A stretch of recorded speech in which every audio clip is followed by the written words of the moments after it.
세상에 관영한 죄를 없애기 위해 하나님께서 홍수를 일으키셨고 그 홍수 속에서 하나님의 큰 은혜를 입은 노아와 그의 가족은 살아남았지만 그들은 여전히 죄인입니다. 그들이 여전히 죄인이라는 증거와 이 죄인들을 위해 굳은 약속을 하시는 하나님을 창세기 9장부터 11장에서 살펴볼 수 있습니다. 질문 86. 홍수 사건 이후 사람의 먹거리는 어떻게 변했나요? 창세기 1장 29절을 따르면 창조 때 하나님께서 주신 사람의 먹거리는 씨 맺는 모든 채소와 씨 가진 열매 맺는 모든 나무였습니다. 즉 사람은 본래 초식을 하는 존재로 지어졌던 것입니다. 그런데 홍수 이후 식물에서 동물까지 먹거리가 확장됩니다. 즉 하나님께서 사람에게 동물도 먹을 수 있도록 허락하십니다. 그 내용이 창세기 9장 3절 모든 산동물은 너희의 먹을 것이 될지라라는 내용입니다. 하나님께서 왜 갑자기 마음을 바꾸셨을까요? 그 이유는 아주 간단합니다. 노아와 그의 가족들이 이미 동물을 먹거리로 삼았기 때문입니다. 방주 안에서 식물은 말라갔고 홍수 후 땅은 황무지가 되었습니다. 허기진 노아와 그의 가족들은 방주 안에서 함께 기거했던 동물, 홍수 가운데서 함께 살아남은 동물을 잡아먹기 시작합니다. 노아와 그의 가족들은 하나님의 해결책을 기다리지 못합니다. 홍수 가운데서도 살리신 이가 하나님이시니 어떻게든 그 하나님께서 먹을거리를 공급해 주시리라는 것을 믿지 않습니다. 즉 노아와 그의 가족들은 여전히 죄인으로서 하나님에 대한 지식이 없고 믿음이 없기에 자기들 멋대로 동물을 먹거리로 삼습니다. 할 수 없이 하나님은 동물까지 먹거리를 확장해 주십니다. 그래야 사람이 죄책감을 덜 수 있기 때문입니다. 사고는 사람이 치고 모든 수습은 하나님이 하시는 것입니다. 동물을 먹되 피까지 먹지 말라는 것은 실제로 피에 생명이 흐르기 때문이 아니라 사람의 위생, 사람의 건강을 걱정하시기 때문입니다. 오늘날에도 위생상, 건강상 동물의 피를 먹지 않습니다. 질문 87. 하나님께서 노아와 세우신 무지개 언약의 주된 내용은 무엇인가요? 창세기 9장 11절 내가 너희와 언약을 세우리니 다시는 모든 생물을 홍수로 멸하지 아니할 것이라라고 하나님께서 약속하셨습니다. 또 창세기 9장 13절 내가 내 무지개를 구름 속에 두었나니 이것이 나와 세상 사이의 언약의 증거니라라고 하나님께서 말씀하셨습니다. 하나님께서 다시는 홍수를 일으키지 아니하시겠다고 노아에게 언약하시고 그 증거로 무지개를 두었다는 내용입니다. 이것을 통해 노아와 그의 가족들이 가장 두려워하고 무서워하는 것은 바로 홍수의 재발이었다는 것을 알 수 있습니다. 오죽하면 하나님께서 다시는 홍수를 일으키지 않으시겠다는 언약까지 맺으시고 무지개의 증거까지 두셨겠습니까? 그런데 노아와 그의 가족들이 가장 걱정하는 홍수의 재발, 염려, 바로 이것이 노아와 그의 가족들이 여전히 죄인이라는 증거입니다. 노아와 그의 가족들이 하나님의 홍수 사건을 인류의 맥을 유지하는 가운데 이 땅에서 죄를 쓸어버리는 은혜의 사건으로 생각하는 게 아니라 사람에 대한 징계의 사건으로 이해하고 있다는 것을 나타내는 반증이기 때문입니다. 또 하나님을 여전히 믿지 못할 존재로 여기고 있는 반증이기 때문입니다. 홍수 전이나 홍수 후나 노아와 그의 가족들은 여전히 죄인입니다. 변한 게 아무것도 없습니다. 하나님은 노아가 두 번째의 아담이 되어주길 기대하셨고 자신과 타인과 하나님에 대해서 위풍당당하길 기대하셨고 온전한 인격자, 권세자, 자유자로 살아주길 기대하셨지만 노아에게서 그런 모습을 전혀 찾아볼 수 없습니다. 질문 88. 무지개 언약 속에 들어있는 참 의미는 무엇인가요? 일반적으로 언약은 두 당사자가 합의해야 하고 두 당사자에게 각자의 권리와 의무와 책임이 발생합니다. 그런데 하나님께서 노아와 언약을 세우시는 장면을 보면 하나님께서 언약을 세우고 언약을 기억하리라라고 수차례 말씀하시면서도 정작 언약의 대상자인 노아와 그의 가족에게는 아무것도 요구하지 않습니다. 상식적으로 이해가 가지 않습니다. 결론부터 말씀드리자면 이것은 서로가 합의하는 쌍무적 언약이 아니기 때문입니다. 두 당사자 사이에서 일어나는 약속, 즉 서로에게 권리와 의무와 책임이 수반되는 계약이 아니기 때문입니다. 무지개 언약은 표현만 언약일 뿐 사람을 향한 하나님의 일방적인 다짐이며 하나님의 일방적인 맹세입니다. 하나님의 일방적인 언약이기에 노아와 그의 가족에게는 그 어떤 의무와 책임이 부과되지 않습니다. 하나님께서 왜 이렇게 불공평한 언약을 맺으실까요? 그 이유는 하나님이 사람의 보호자로서 사람을 너무나 사랑하시기 때문입니다. 그 이유는 하나님이 사람의 아버지로서 사람을 책임지시고자 하시기 때문입니다. 그 사람을 위해 하나님께서 일방적으로 약속하시고 하나님께서 일방적으로 수고하시고 애쓰시는 이야기가 성경의 모든 내용입니다. 질문 89. 노아는 왜 그의 아들함을 저주하였나요? 노아가 얼마든지 포도주를 마실 수 있고 얼마든지 술에 취할 수 있습니다.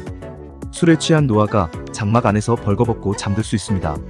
아름다운 모습이라고 할 수는 없지만 세상에 절대로 있어서는 안 되는 흉악한 일도 아니고 남에게 큰 해를 끼치는 큰 죄를 지은 것도 아닙니다. 또 아버지가 실수하는 장면을 본 함이 형들에게 그 이야기를 얼마든지 할 수도 있는 일이며 그 덕에 노아는 더 큰 흉을 면하기도 했습니다. 노아도 함도 서로 잘한 일은 아니지만 사람 사는 세상에서 얼마든지 일어날 수 있는 일들입니다. 그런데 술에서 깬 노아는 함을 저주합니다. 자기의 아들을 저주하고 심지어 자기의 손자까지 저주합니다. 마치 신처럼 행동합니다. 노아가 이러는 이유는 교만해질 대로 교만해졌기 때문입니다. 홍수가 그친 지 꽤 많은 시간이 흘렀고 이제는 안정적으로 먹고 안정적으로 살만해졌습니다. 그러자 노아가 가족 위에 군림하는 일이 일어납니다. 너희가 누구 덕에 홍수 속에서 살아남고 너희가 누구 덕에 먹고 사는지 아느냐며 가족을 지배하고 가족을 통치하고 가족을 다스리려고 합니다. 노아가 여전히 하나님을 모른다는 의미이고 노아가 여전히 죄인이라는 의미입니다. 하나님은 노아를 의인으로 당대의 완전한 자로 하나님과 동행하는 자로 여겨주시며 인류의 맥을 잇는 주체로 큰 은혜를 베푸셨지만 노아는 본래 죄인이었기에 의인도 아니었고 완전한 자도 아니었고 하나님과 동행하는 자도 아니었던 것입니다. 이제 그 본색이 드러난 것입니다. 질문 90. 창세기 10장. 노아의 아들들의 족보가 가지는 의미는 무엇인가요? 하나님께서 은혜를 주셔서 노아를 의인으로 당대의 완전한 자로 하나님과 동행하는 자로 여겨주셨습니다. 그래서 노아와 그의 가족들은 홍수 속에서도 살아남을 수 있었고 그들을 통해 인류의 맥이 이어질 수 있었습니다. 그러나 노아는 여전히 죄의 형상과 모양을 가지고 있습니다. 노아의 아들들 역시 죄의 형상과 모양을 가지고 있습니다. 이들로 인해 또 죄인이 급속도로 퍼져나갑니다. 죄가 지배하고 죄가 다스리는 세상이 급속도로 확장되어 갑니다. 따라서 노아와 그의 아들들의 족보도 창세기 5장에 기록된 아담의 계보와 동일한 의미의 족보입니다. 죄인으로 태어나 죄의 씨를 뿌리며 죄인으로 살다가 죄인으로 죽는 죄인의 족보입니다. 이 족보를 읽으며 죄라는 존재가 얼마나 집요한지 깨달을 수 있어야 합니다. 동시에 다시 한번 인류가 자멸할지도 모른다는 위기감과 공포감과 절망감을 느껴야 합니다. 또 하나님께서 이 절체절명의 위기 순간에 어떻게 사람을 구해내실지 기대감도 가질 수 있어야 합니다. 질문 91. 창세기 11장. 사람들은 왜 성읍과 탑을 건설하였나요? 홍수가 있었지만 홍수에서 살아남은 사람들과 그들의 자손들은 모두 죄인입니다. 자기 자신을 제외한 모든 존재를 믿지 못하는 죄인입니다. 당연히 하나님도 믿지 못하는 죄인입니다. 오로지 자기 자신의 안위와 유익과 이익과 권리와 행복만을 추구하는 존재로서 자기 자신 이외의 모든 존재를 적으로 생각하는 죄인입니다. 홍수 사건이 사람을 죄에서 건져내려는 하나님의 은혜임을 전혀 깨닫지 못하고 오히려 하나님이 언제 다시 홍수 같은 징계를 내릴지 모른다고 의심하는 죄인입니다. 창세기 9장 11절. 내가 너희와 언약을 세우리니 다시는 모든 생물을 홍수로 멸하지 아니할 것이라라고 말씀하셨지만 하나님의 말씀을 전혀 신뢰하지 않는 죄인입니다. 그래서 높은 성읍과 높은 탑을 건설하는 것입니다. 하나님이 또 홍수를 내릴 수도 있다고 생각하기 때문에 높은 성읍과 높은 탑을 건설하여 스스로를 지키고자 하는 것입니다. 아벨을 살해한 가인이 하나님의 은혜로 다른 사람으로부터 죽임을 당하지 않는 표를 받았지만 결국 하나님을 믿지 못하고 에녹이라는 이름의 성을 쌓은 것과 똑같은 이치입니다. 질문 92. 창세기 11장. 하나님은 왜 사람의 언어를 혼잡하게 하셨나요? 죄인은 죄의 지배, 죄의 통치, 죄의 조종을 받고 있기에 생각하고 판단하고 결정하고 행동하는 모든 것이 죄의 원리를 기반으로 하고 있습니다. 그리고 이런 죄의 원리는 죄인끼리의 원활한 의사소통을 통해 빠르게 퍼집니다. 바꾸어 말하면 죄인끼리의 의사소통이 원활하게 이루어지지 않는다면 죄가 빠르게 퍼져나가는 것을 조금이라도 늦출 수 있다는 뜻이 됩니다. 하나님께서 사람의 언어를 혼잡하게 하시는 이유가 바로 여기에 있습니다. 죄인과 죄인의 교류를 최소화하여 사람이 당할 수 있는 죄의 폐해를 최대한 늦추고자 하는 것, 그것이 하나님께서 사람의 언어를 혼잡하게 하신 이유입니다. 그렇다면 이 일이 하나님의 징계이겠습니까? 하나님의 은혜이겠습니까? 하나님의 은혜입니다.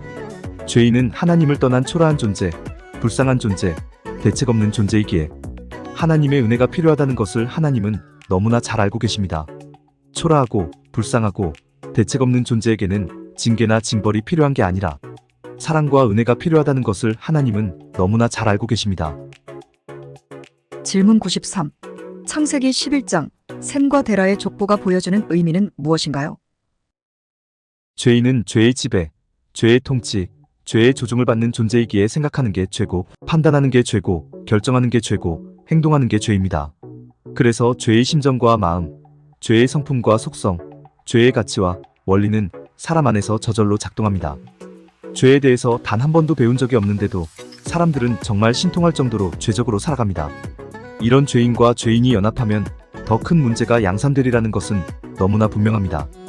이를 막기 위해 하나님은 사람의 언어를 혼잡하게 하셨으나 그 효과도 잠시뿐. 죄는, 죄인은, 죄의 원리는 다시 또 급속도로 퍼져나갑니다. 셈과 데라의 족보가 보여주는 게 바로 이것입니다.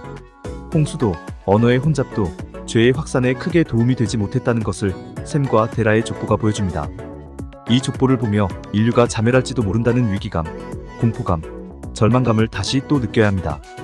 이 지점에서 큰 오해가 일어날 수 있습니다. 홍수도, 언어의 혼잡도 죄의 확산에 크게 도움이 되지 못했다고 하니까 하나님이 무능력해서 그런 것 아니냐고 오해할 수 있습니다. 죄만 쓸어버리고자 한다면 하나님은 순식간에 그렇게 하실 수 있습니다. 하지만 그 경우 사람이 다칩니다. 죄를 없애기 위해 사람이 다치는 것은 하나님께서 절대로 용납할 수 없는 일입니다. 질문 94. 인류가 자멸할 위기에서 하나님의 선택지는 무엇이었나요? 수차례에 걸친 하나님의 은혜에도 불구하고 사람은 죄에서 벗어날 수 없었습니다. 오히려 죄의 세상은 더 빨리, 더 널리 확장되었고 인류는 자멸할 위기에 놓였습니다. 창조주 하나님의 선택은 두 가지입니다. 인류를 어떻게든 살려내는 것, 인류가 자멸할 때까지 그대로 버려두는 것, 두 가지 중 반드시 하나의 선택을 하셔야 합니다. 하나님께서 그 어떤 선택을 하셔도 창조주 하나님을 향해 사람은 아무 할 말이 없습니다. 하나님은 어떤 선택을 하실까요? 전자일까요? 후자일까요? 당연히 전자입니다. 하나님은 창조 사역의 궁극적 목적이었던 사람을 절대로 버리지 않습니다. 사람이 하나님을 버리고 죄인이 되었어도 하나님은 사람을 절대로 버리지 않습니다. 하나님께서 죄인인 사람을 살리시기 위해 자멸할 수도 있는 인류를 구원하시기 위해 새로운 계획을 세우십니다. 홍수로도 언어의 혼잡으로도 되지 않았던 죄의 확산을 막기 위해 새로운 계획을 세우십니다. 그 계획이 어떤 계획인지 살펴보기 위해 조만간 창세기 12장에서 만나 뵙도록 하겠습니다. 감사합니다.